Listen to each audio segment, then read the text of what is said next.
Really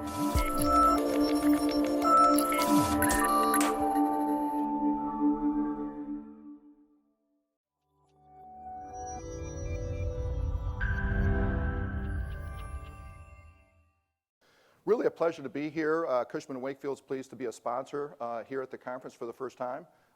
Nice to meet people and get a chance to see what this is all about. I'm part of the new Cushman Wakefield, which if you don't know was a result of a merger that just occurred in early September with DTZ. So we've like doubled in size, 44,000 people around the world, et cetera, et cetera. And I'm here with Mark Johnson. Mark, if you'll say hi, we're happy to be a part of this discussion. I'm grateful to C&W also for allowing me a platform as a thought leader here in healthcare. I'm going to take off on some of what Joe Flower was talking about last night.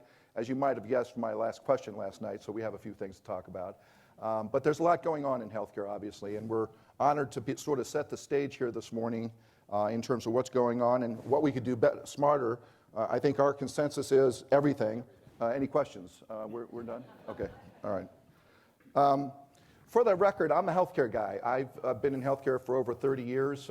That's what you do when you get older. You know, you say 30 plus years, so I've been in healthcare for a long time. Before I ever came to real estate in 2012 as part of the healthcare practice group at Cushman, I became convinced coming out of healthcare, I've been a health strategy consultant my entire career, I became convinced that a couple of things were going to happen in healthcare and needed to happen in healthcare. One was that really everything was shifting toward what I like to call community-based ambulatory care. And that's a huge shift in an industry that's been hospital-centric since forever. So that's one key issue. A second thing is that I became convinced that real estate done right can really make a big difference under health reform, that it's really about getting out into the community and that we really need to change the patient experience as part of that, which is why I came over to the healthcare side. And then the last thing that's kind of related is the belief that retail principles were vital and need to be applied more to the healthcare industry. I have not been disappointed in those beliefs. I think you see all of that playing out at one form or another, and that's part of what we're here to talk about. So I think a key concept that I'd like to share with you in really setting this up this morning is the concept of disruptive innovation. And of course, as a consultant, you have to have something to point to, otherwise you're going to forget what we're talking about here. So this is the concept here, high cost, low cost. I don't know how many people here have read Clay Christensen's book, The Innovator's Prescription, but it's really a profound concept. And the idea here is that, and what's disruptive about it, is that these innovations tend to come from outside of the industry. And there's no greater example than that of retail medicine, which we'll talk a little bit about later. But the whole idea is that some new way of approaching things is both lower cost, and let me stress this point, and is also much more what is accepted, demanded by the consumer. And therein lies a really key issue, it seems to me, relative to Joe Flower's theme last night, and that is that disruptive innovation is truly a key force. You know, we're talking about substituting lower cost approaches. We're talking about substituting better facilities that might be one-stop care. There are all kinds of innovations that can lower the cost of healthcare. And again, retail medicine is a perfect example of that. You know, wasn't it interesting when Joe said last night that one thing that's kind of interesting looking forward is that all predictions have been wrong? That's a little daunting, isn't it? I would suggest to you, and I've been in this business for a long time, this is really the first time in my experience where, and he said this last night, where when you look to predict in the future where healthcare is going, nobody knows. And let me get a little more dramatic, and this is where I part a little bit with Joe. It is not predictable not only what we're going to get paid as hospitals in the future, it is also not predictable how we're going to get paid. Are we going to get paid under bundled pricing? Are we going to get paid under per capita? All of the above. By the way, I don't believe for a second that fee-for-service is totally going away, so I'll just spill that myth right off the bat. But these are the kinds of things that we're dealing with. You know, it's interesting, these assumptions that are being made, and I'm just curious relative. Yesterday, Sunday, was the first time in the new year, the open enrollment period for Obamacare. Everybody's aware of that, right? That's really important. Are you aware that all predictions are that the enrollment for 2016 will be lower than the enrollment for 2015? It's a fact. Look it up. By the way, it's going to be half of what the CBO predicted originally. Instead of 20 million, it's going to be 10 million. You've heard a lot about the additional people who are covered, 10 million additional covered lives. Do you realize that 9 million of those additional covered lives are due to an extension of Medicaid, not to Obamacare? There are all kinds of things in this discussion that are sort of unknown, and it's rather important that we understand that. So now, disruptive innovation. Obviously, there's a lot of stuff going on here. You know, the days of build it and they will come are really over. Consumers are now demanding a different kind of thing. The retail experience is really about commodities. It's really about understanding, and this picks up on Joe's theme again last night. There's absolutely no reason to take your child with an earache to an emergency room and spend $500. And there's this whole series of what I would call commoditized care. So it's a flu shot, it's an earache. This is where retail medicine came into play. And I suggest to you, for the sake of discussion, just to kind of position innovation in our DNA here for the discussion, that retail medicine was largely a real estate play. Now, being a real estate guy, I would have to say that, right? But think about it. The Walmarts of the world, the CVS's, the Walgreens of the world, they are all boxes that are placed in retail zones. They're anchor boxes in many, many cases. And what has happened is that healthcare through convenient clinics have just been added to the real estate that was there. That is the play. It is largely a nurse-driven model, by the way, but it's really commoditized care that is a different shopping experience. It's a fixed price experience. By the way, for you hospital people in the room, how many of your services actually have fixed prices that are transparent to people?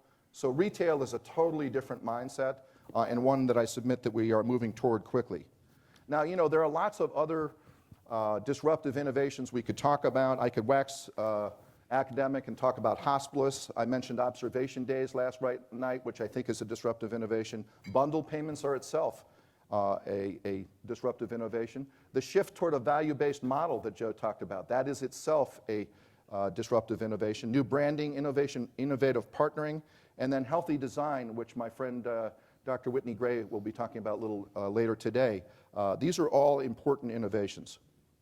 So in just setting the stage then, in terms of innovation and its importance, you know, I mentioned last night the difference between just lowering payments and actually removing cost from the system. There is a difference there, and I submit that right now we're mostly in the reducing payments to providers. We're not necessarily in the removing costs from the system, and that's dangerous. That means the providers are going to have fewer and fewer resources with which to pay for the things that they need to do. By the way, what's happening to their costs? They're going up dramatically. So it's sort of an inflection point and a temporary pause, maybe, a transition point that I think is going to be very challenging for us. So to look at some of these other innovations, we've got some wonderful people here coming from tremendous organizations that I think have some stories to share with us, and we're going to just kind of have a conversation here and try to draw you into that conversation a little bit later, too, if we can. Frank, it's all yours. All right. Well, good morning, everybody. First, I'd like to give a little background about myself and then a little background about the clinic. And then what I want to touch on is how is the clinic responding to healthcare reform? So I've been at the clinic for about 6 years now. I retired from the Navy after almost 29 years doing planning, design, and construction. And at the clinic, I do all things real estate, planning, design, construction, and facilities operation and maintenance. Hang on just a second. Is his mic on? Hello, hello? All right. Can you hear me now? No. Is it okay? No. In and out, right. That's what I thought. He's got one for you. Technical difficulties. Speaking of innovation. There you go. All right. Thanks, sir. Always have a backup. All right. So to talk about the clinic a little bit, first and foremost, the Cleveland Clinic is an academic medical facility located in Cleveland, Ohio. Founded in 1921 by 4 doctors who came off the battlefield of World War I. Their whole theory was what they call group practice, and they wrote a book. It was called Act as a Unit, and what that talks about is everybody there, from the physician to the nurse to the support staff, will act as one to take care of the patient. Our docs do not get reimbursed based on volume. They're basically under a salary, and they're on annual contracts, and then their performance is reviewed every year, and then their contract is renewed. That goes all the way up to the CEO, Dr. Cosgrove, who is on an annual contract.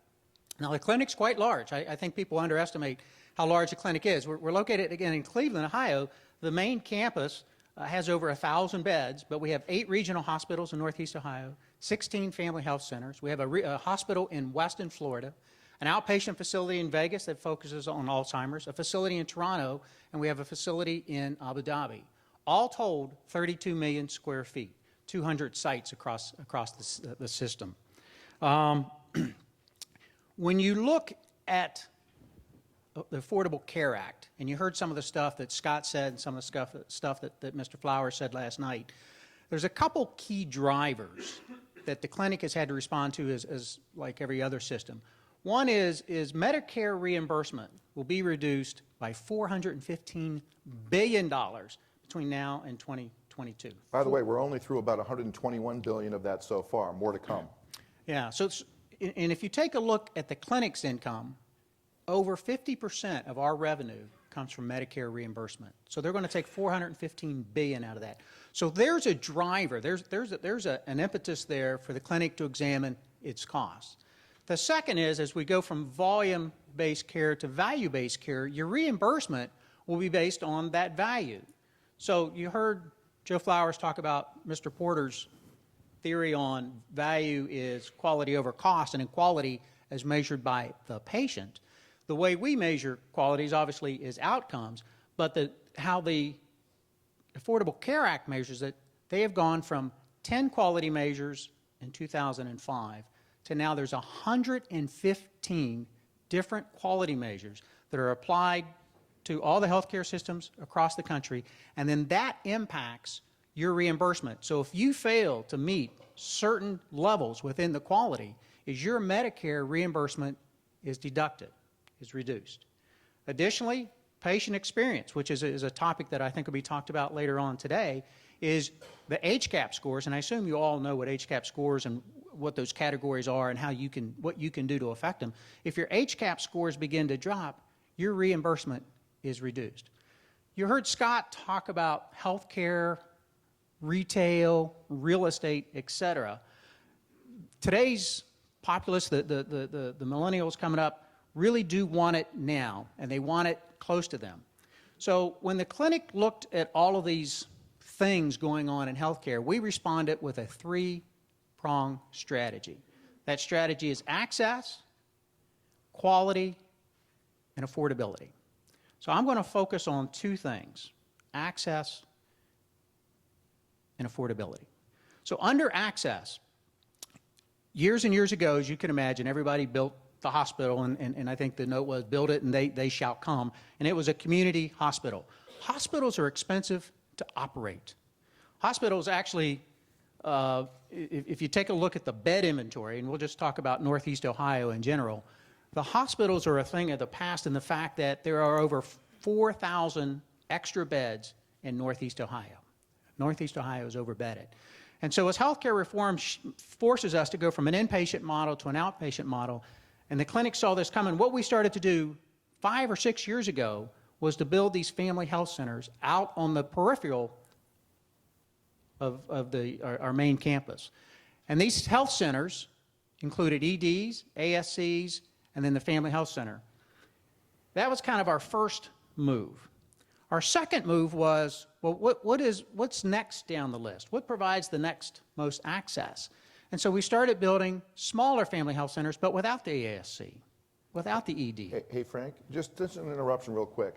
I don't know if you realize how profound what Frank said just a second ago is. With the Cleveland Clinic, the downtown campus was Mecca. Everything was at the downtown Cleveland Clinic campus. People came from Saudi Arabia to the Cleveland Clinic for all heart-related work. It was the center of the universe. For them to actually go into the family clinics in the community was a paradigm shift, truly, for the Cleveland Clinic. I just didn't want to gloss over that too easily. He made it sound really easy. That wasn't easy. Yeah, changing of the culture going from that regional hospital main campus. So then we went down to the next level, Family Health Center without the ED and the ASC, but still that wasn't enough. So the next thing we've done is we've gone down to what we call express care. Express care might be a couple thousand square feet, 3,000 or 4,000 square feet, no imaging, no procedure rooms, but it takes care of that flu, takes care of that sprained ankle, et cetera. And what we're trying to do there is compete against the retailers, the CVS's and the Walmarts of the world. If you look at the data, the number of retail outlets at the end of 2014 through CVS and Walmart was over 2,000 outlets. And it had gone from a couple hundred in 2010 to 2,000. So there is another disruptor in the market. Which is still only 20% of their capacity. They got further to go. They are making us very nervous. And so we're having to respond to that.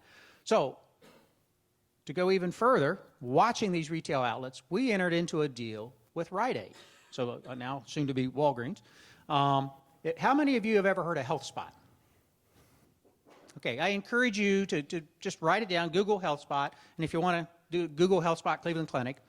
And HealthSpot is actually us trying to get into the retail market, us being Cleveland Clinic. HealthSpot is, I call it the phone booth. Remember Mork and Mindy and the egg, the thing? It's kind of like that. And you go in there, and there's a screen, and that screen is basically you're Skyping with a doctor. There is a nurse present, and they take your blood pressure, they take your temperature, they can examine you, you can put the instruments in your ears, and they literally can do a remote exam of you and do a quick diagnosis. And, oh, by the way, these are at Rite Aid, so they can prescribe you your drugs. You can pick them up and go home. So as we take a look at what's going on, affordable care and in the industry, that's how the clinic is responding. We started with that big main campus, which is 11 million square feet itself, and now we are all the way down to these health spots that are in these Rite Aids across Northeast Ohio. So you're hopeful that those survive the Rite Aid merger, right, acquisition? Well, that's what we'll have to see. Yeah. Okay, so that's news coming out of this conference right here. Sandy, what do you got? Well, am I on? You got the microphone is what you got. Oh, now I can sing. My name's Sandy Smith. I've been in healthcare. This is my 8th year, but I'd spent the previous almost 20 years as a head of corporate real estate for Toyota as they were rolling out their North American expansion. And, I think this whole discussion around retail is very interesting. So I'm at Hoag Hospital. Let me talk about Toyota in just a minute. But Hoag is just a little community hospital in Newport Beach, California. He's laughing. It's a little big He's not hospital. boasting. It's a little bigger than little. So it's about, we actually have 3 hospitals, 2 locations, and we have a hospital and a hospital, which is a specialty orthopedic hospital, which is kind of an interesting disruptor in the market. And we're part of the St. Joseph Health System. We're an affiliate of theirs, and we have been for the last 2.5 years. And the goal of the affiliation was to give us a platform to start moving into a population health business, so a little bit out of the hospital specialty care. And we're in the process. It's been announced that the St. Joseph Health System and Providence Health Systems are merging, and a letter of intent has been signed. So when we're talking about merger mania, we are in the middle of it in a big way. And I think a lot of it is about positioning ourselves for a future that's less and less certain, and to give us resources and capacity to meet whatever the demands are on a going forward basis. In a highly competitive market? In a highly competitive market. So, Orange County, Southern California is kind of the Wild West. We don't have dominant health systems or haven't had dominant health systems. We intend to be that one. And you have some of the very astute low-cost providers or high-value providers like Kaiser, that while we were busy competing with the St. Joseph hospitals for years, Kaiser was out creating this incredible infrastructure to go out and capture huge amounts of market share. And we woke up suddenly and said, hey, that's probably a business we need to be in. We should figure it out. But if they're the yin, we're the yang. And so trying to figure out that population health piece is critically important. I think I like this, what can we be doing different? Because I still consider myself not a healthcare guy, but the answer is pretty much everything. And I think this discussion about retail is particularly intriguing because I think listening to hospital systems talk about the retailization and putting little outposts in Walgreens is interesting. But that's not retailization. That's just a retail delivery point. Great point. And I think it's, we have this bias about, we've got to figure out how to get out and sort of, be in front of the consumer, but we haven't really figured out who a consumer is and what their behaviors are. And I think that's one of the things that, at least during my tenure at Toyota, where we created a Lexus brand and a Scion brand, and you figured out how to create segmentation, segment a market, and really understand what those customers are and deliver them a different experience is the piece that's missing right now in healthcare. And we're really good at figuring out how to deliver care to 80-year-olds, but we are totally missing the fact that a lot of the infrastructure that we're building, facility infrastructure, is designed for us, because we will be the 80-year-olds when a lot of that stuff comes online. And then how to connect to the next generations, the Gen X and the millennials and the centennials. The millennials are having all the babies right now. They're the ones that are imprinting in the healthcare system, and we haven't figured out how to connect with them. But boy, we are really good at grandma. And oh, by the way, they want a very different experience. They want a very different experience. As they start to establish their loyalty, the things that we've taken for granted of course we can make it inconvenient for you. Like everybody else, why not? Yeah, we play patient pong, and we bounce people around and make registration insane, and nobody can understand billing and nobody can understand pricing, and the things that we've put up with because our insurance paid for everything is going to totally change. So as we start getting high deductible health plans, we become much more accountable for the expenditure. The hypothesis is that patients or consumers will start adopting consumer-like behavior and start demanding things that we have totally been oblivious to in the healthcare industry. Sandy, when I hear that, one of the things I love to do is pull out He's going to hand me money. My new health insurance card. Anybody else have one of these? CVS card. And by the way, who's paying this bill? It's not health insurance. It's me, right? Yeah. So, suddenly a lot of those things, those behaviors, those things that we've totally taken for granted are starting to be very impactful. And so, what we're trying to do is figure out how do you can't give up the thing that is paying the bills. The machine has to keep moving, but how do you create those disruptive, that disruptive thinking in your own organization to go out and try stuff? And I'm really happy to be part of the St. Joseph Hoag Health System because we've got some great thinkers and people that are willing to try some stuff.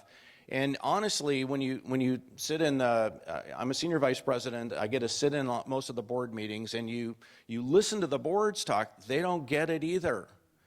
They just don't get it. The doctors don't get it. Why are you doing that? How is this going to help me get more patients? It's like, it's not supposed to.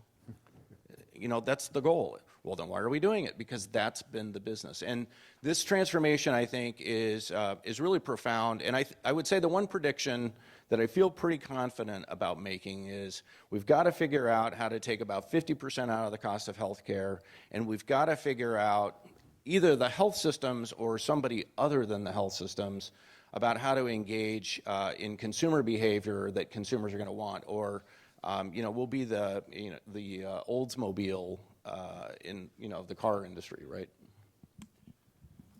So let me continue that thought a little bit. So the difference between generations. So last night Joe Flowers talked about Castlight. How many people in here have actually been online and looked at Castlight and looked at pricing?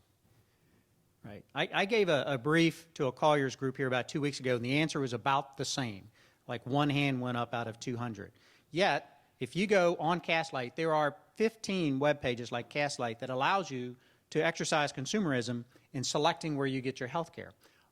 In the same vein, on the quality side, Healthcare Compare, I think is the web page, you can actually start picking out what doctors have the best outcomes. If you're going to have heart surgery or a knee replacement or whatever, is you want to go to the physician or the hospital or the clinic that has 100% success rate. So you combine consumerism from a financial perspective and from a quality perspective, and under Affordable Care Act, all that stuff is now visible. You as a system, whether you be the Cleveland Clinic or Hoag, are doing everything you can to improve your quality and reduce your cost. So you talked about 50%. So I talked earlier about access, quality, and affordability. Let me just touch on affordability a little bit. So the clinic embarked on a thing called Care Affordability. This was an internal initiative that said, we're going to measure every department, clinical and non-clinical, against Action OI. And Action OI is a national database of cost per square foot, unitized cost for healthcare systems. and everybody will be given a task to go to the top quartile.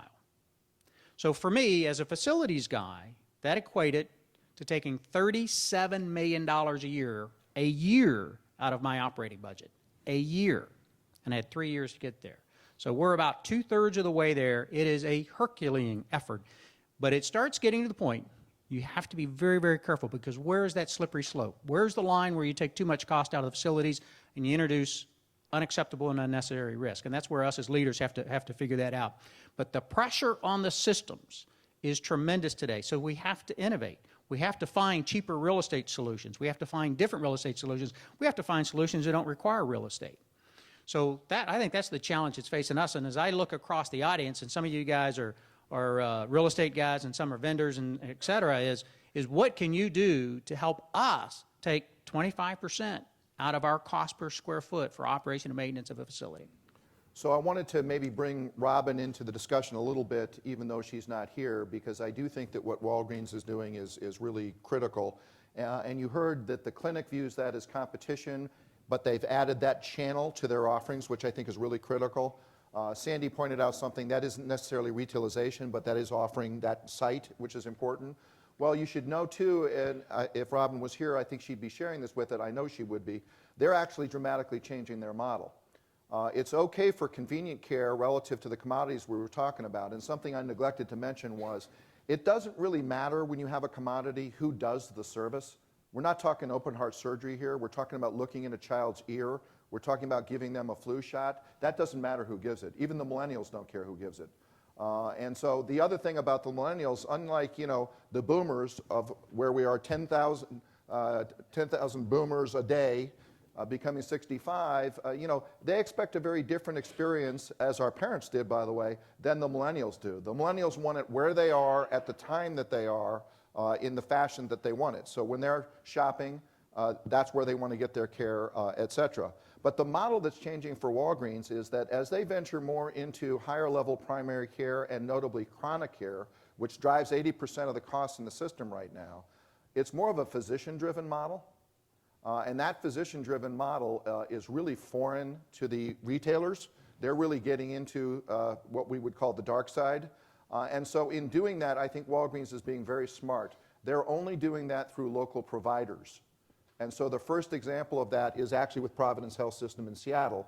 And I just wanted to kind of put that on the table, because we've been kind of worried about, gee, what happens, does Walmart just spread out now and go with the physician side from the nurse model? The nurse model is a very different model than the physician model. And I think they've actually determined fairly early on that that's not likely to occur. Frank, let me throw it back to you, if I may, real quick. On the, you've got a chief experience officer, you've got a chief innovation officer, you're part of an innovation center that I've actually had a pleasure of going through. It's a remarkable thing. You want to just talk for a minute about that? Well, let's start with the Chief Experience Officer. So I talked about reimbursement as it relates to HCAHPS. And HCAHPS scores are a score by the patient on their experience at the hospital. And it's everything from doctor communication to the temperature in the room, et cetera. And so several years ago, when the clinic and Dr. Cosgrove in particular said we need to address the patient experience, because patients come first, and that's our motto, is Jim Merlino, Dr. Jim Merlino, who now runs Press Ganey, was assigned as our patient experience officer. And he went on a multi-year system-wide journey to raise the awareness of what patient experience is all about, and then to introduce skills and attributes that would help with that. All 40,000 employees of the Cleveland Clinic went to a half-day training to teach them about the patient experience and the journey. And the journey for us literally starts with a street sign out on Chester Avenue. How do you get to your parking spot? How are you treated at parking? How's the signage? How's the wayfinding? How are you met at the reception desk? All the way through checkout and departure. And I can tell you that patient experience is huge, because that word of mouth, one bad experience will be relayed to at least 10 people. One bad experience will affect 10 people, and you have to overcome those 10. And social media is every bit a part of that rating system, yeah. as well as hospitalcompare.gov. So Jim has gone on to Press Ganey, Dr. Adrian Boise has taken over, and we continue that journey. So I can tell you, patient experience, and whether it be in the design or the operation and maintenance of the facility, the location, which gets into the retail side, really impacts how successful or unsuccessful a healthcare system is. innovation. So Scott talked about innovation there. We have a facility on the campus. It was opened up about 6 years ago called the GCIC, Global Cardiovascular Innovation Center. It's located on the southeast quadrant of our campus. Really was an incubator building. We only had a couple folks in there, guys that knew how to do patents and stuff like that. And the whole building was set up in wet labs and dry labs and just little think tanks. And folks would come in, and it was actually underwritten, so they would get a lease for about $11 or $12 a square foot, gross. And they might have 3 people in there, they might have 5 people in there. And then these guys would be introducing technology, be working with our physicians in the research area. And then some of them would be wildly successful and grow, and then they would move out and move on down the road. Others would, go by the wayside. So, a couple things here. How many of you guys have ever heard of Explorus? All right, healthcare IT, healthcare internet technology there is a big deal. Data analytics. So we had a little company. The whole company could sit at this table when it started. It started in GCIC. And we got them connected with our IT department. We got them connected with our physicians, and we got it connected with our bill guys. And they started doing data analytics. They got bought by IBM for $300 million. They're still on our campus. They're 300 strong. And what's that have to do with real estate?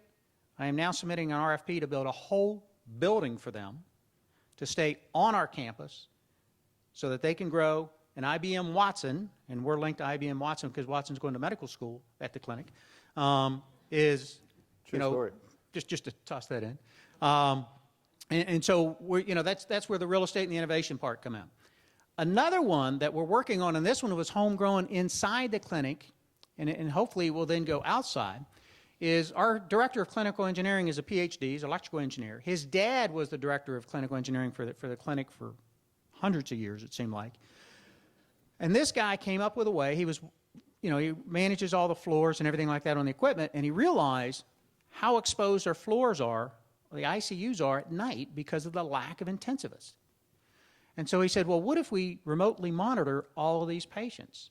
So he came up with a concept called EICU and created a little bunker, did all this himself, and set up cameras in the rooms, set up all the monitors where we can have a small team working basically from 7 p.m. to 7 a.m., monitoring all our ICU patients across the system.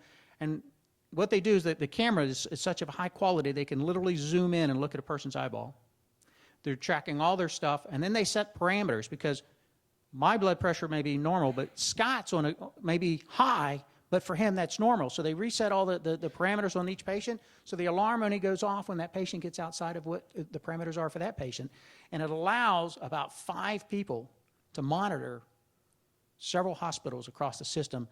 And then so that's an innovation that we're looking to actually export. There's another interesting thing about that. I happen to sell a company to Apache Medical Systems some years ago, which has to do with physiological reserve in ICU patients. Part of what that does also, though, is it standardizes care.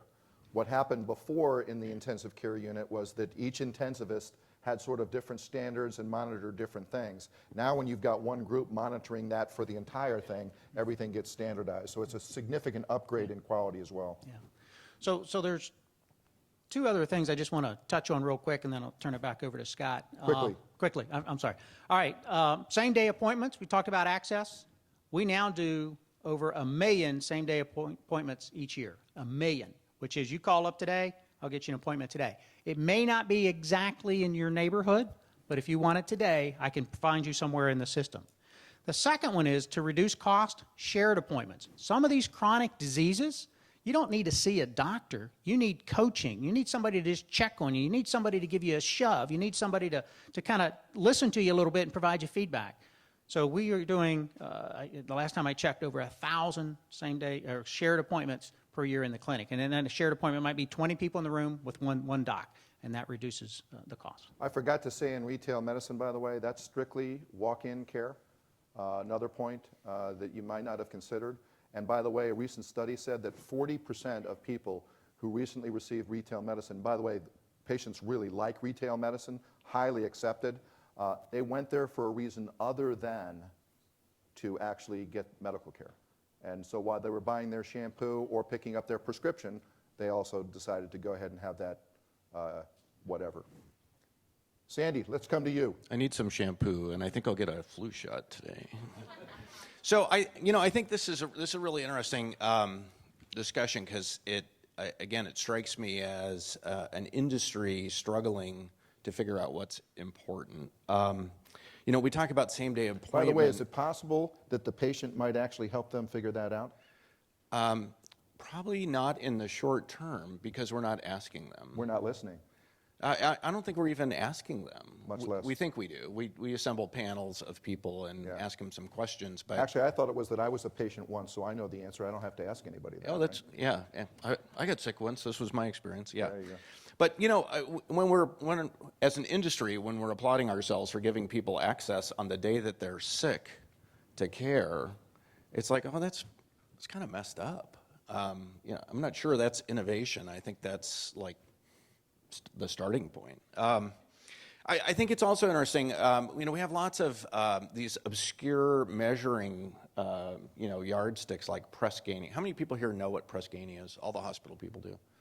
And it's like our Press Ganey scores. And the consumers have never heard of Press Ganey, and they don't really care. Again, we're worried about Press Ganey because it impacts reimbursement. But it's not what the consumer cares about. And we're measuring stuff that for most consumers, ultimately it's important, but it's not about consumer behavior. It's not about getting more consumer centric. And I think we're at this really weird point where we're going to start seeing people come in from outside of the industry that are really important. And, we talk about Yelp, and, if you talk to physicians about their Yelp reviews, they roll their eyes and they're like, oh, I can't believe this nutcase, wrote me this bad review because they had to wait for 3 hours, but, blah, blah, blah. And, it's like, okay, well, if you had to wait 3 hours for your reservation at a restaurant, you'd be pretty pissed off about it. And, the doctor would be too. But we don't expect that, right? We have this set of expectations in healthcare that is not consumer behavior. And I think we're going to see in the next 5 or 10 years, this is really going to change. And you're going to see pressure put on the industry in a very different way. And I think one of the things that we're trying to do is figure out, how do you get out in front and engage with people in a different kind of environment? So we talk about, well, we got to get them out of the hospital on the hill and, build it and they'll come. But we just build more distributed health centers, and we're busily building several of those right now, so that we'll build it and they'll come. But this notion about how do you engage with people in a different way is part of the challenge in what healthcare, 2.0 or 3.0 is. We've been doing some things that I think are kind of interesting, where we've gone out to where people live.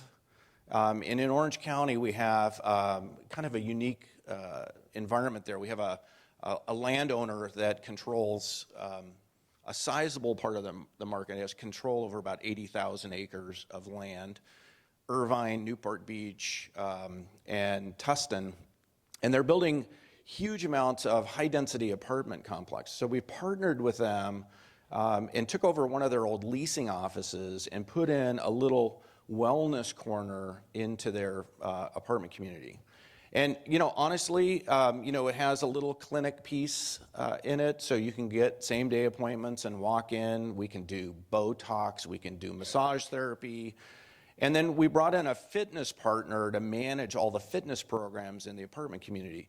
And the goal there is to try and engage with people before they are sick, so that we have a relationship with them. So they're like, oh, but I'm not feeling well today. And it's like, well, good. The wellness corner is right next door.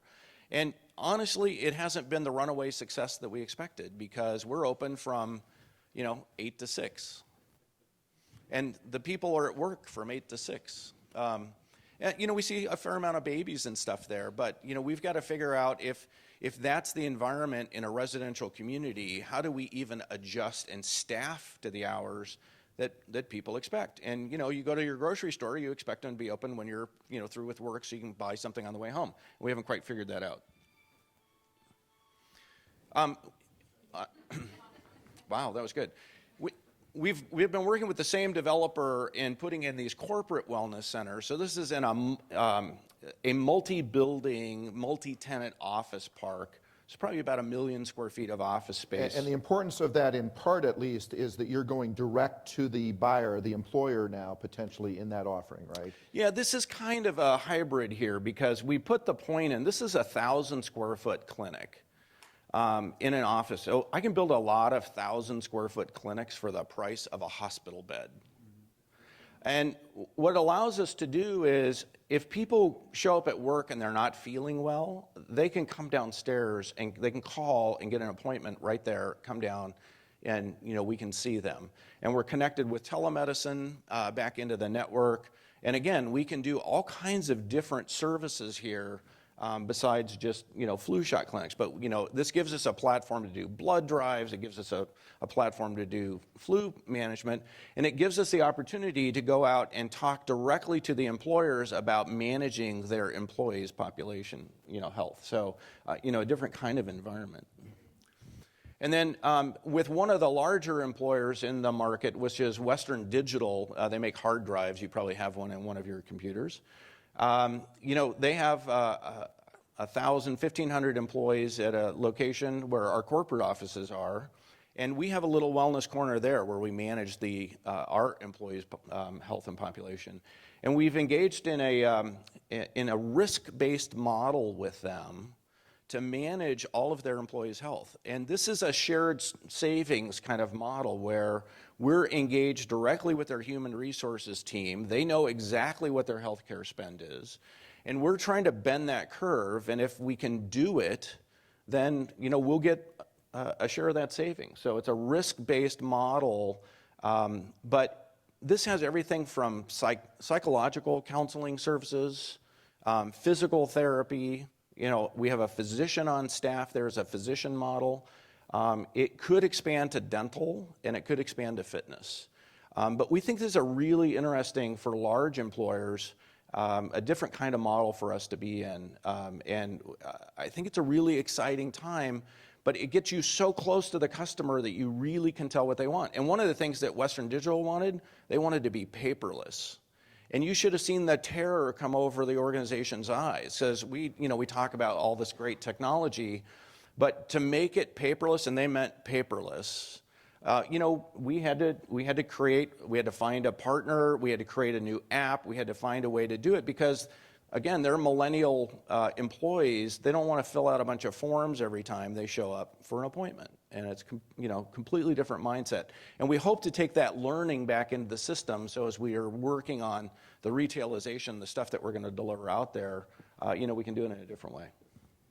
Sandy, thanks.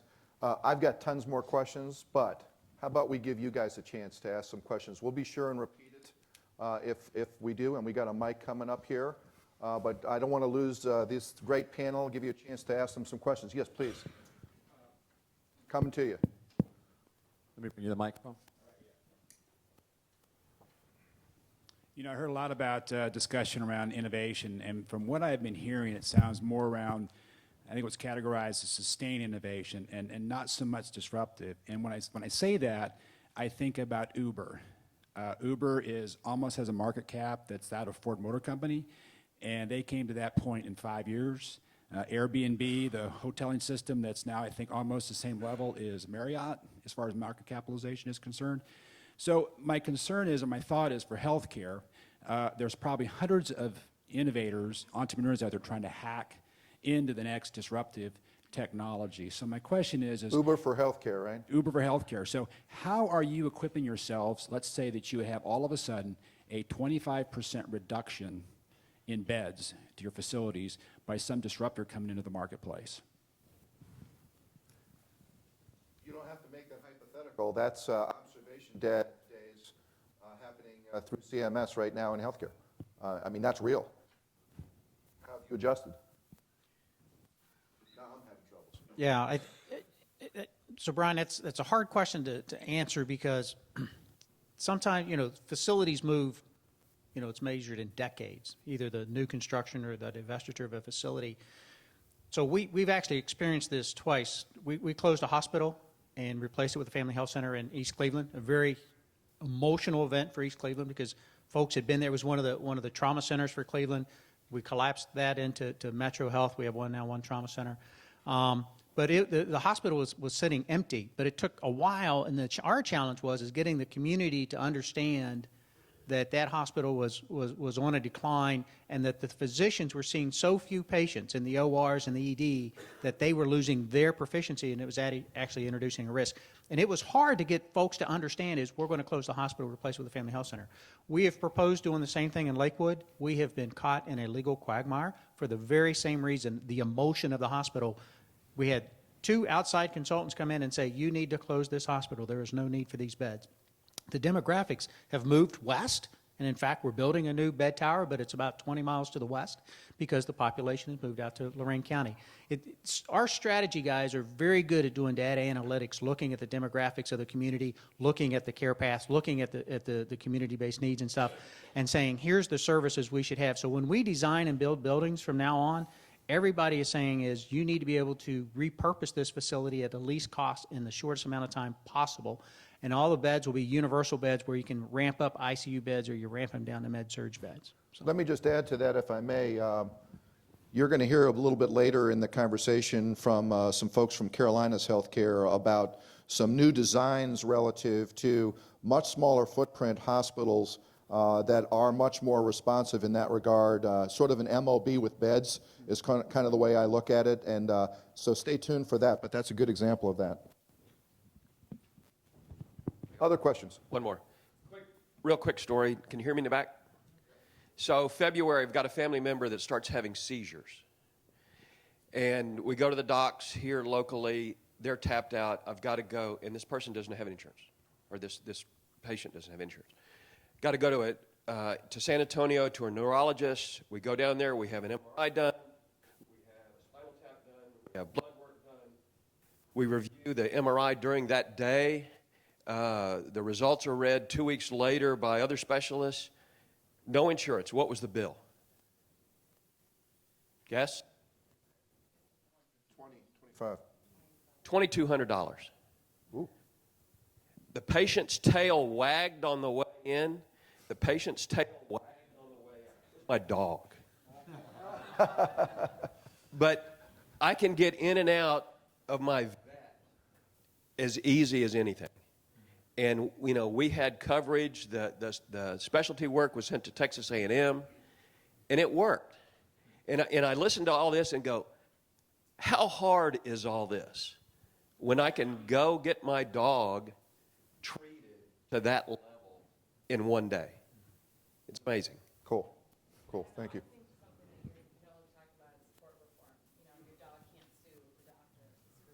Yeah. But his tail was wagging, so not to worry, right?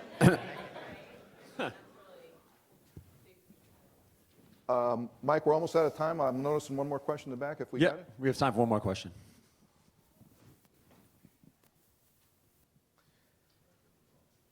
So the question is, I guess, taking it one step further, we're talking about going down to retail and going to little outlets and getting in everyone's neighborhood. I guess I'm one of the millennials in the room where I've even stopped grocery shopping. I use Instacart in the Bay Area. I buy my soap on Amazon. I really have almost no reason to ever leave my house. My company's based in Santa Barbara. I live in Oakland, and I spend all day with a headset on. Anyway, so I'm curious kind of how close we are on what you guys are doing to where I can just from my home get on my headset, talk to a doc, get a prescription, maybe then I just order it, it gets delivered. I never have to go pick it up. And just if I need to actually go get poked by something, then I get scheduled. I'm curious if anything going on in your systems for that. Yeah, I have a long brief. I'd be happy to share it with you over at the table. But in it, I have a slide about the various levels of care and how you provide access that's appropriate for the patient. And of course, if in reverse order, you're an inpatient at a hospital. You go to a family health center. Of course, you got EDs. You got urgent cares, which actually have imaging and a little bit of procedure capability, express care, but you work your way around to HealthSpot, and then the next level is the nurse on call. You're calling from your house, talking to the nurse, and you can Skype in and talk to them, or you can go online. Now, if you're a clinic employee or a clinic patient, you have MyChart, and you can do about 90% of your care online, just literally from your laptop. But I think the thing that we're doing that is closest to what you envisioned is the nurse on call, which is 7 days a week, 24 hours a day. You call the number, you go through the symptoms, and they'll say, you need to get to an ED, or you just need to go down and get this prescription, or you can wait, you can come in tomorrow, or, hey, that's going around right now, and this too will pass, and you'll be okay. Part of my dark past as a serial entrepreneur, and I developed a personal health record company. This is your personal health record. If you're a diabetic right now, there are sensors that we can use where you can take your A1A and other indicators on this basically and do it remotely. So truly, we are much further along. Telehealth is projected now to be one of the fastest growing components of healthcare in the next decade or so, and I would add very much of a solution to rural health in particular and access issues. We're beginning to see that quite a bit, and you even heard that with the clinic and some other things going on here. So I think we're headed very much in the direction that you state, and so for those for whom that is the preferred option, let me just stress that point. That's not everybody, but for those, and millennials in particular, for whom that is the preferred option, that experience will also be available. Yeah, my mother-in-law is still trying to figure out email, so it's not probably going to work for her. But, you know, I think every health system, large and small, is trying to figure that out. And that is one of the places where there's a lot of investment, a lot of venture capital in that space. And, you know, it scares the heck out of, I think, most of the health systems because the cost of entry to provide that model is relatively low. What you need are doctors. You need practitioners on the other end. But once you've figured that out and you can figure out how to get paid for it, you know, the infrastructure exists today to deliver it.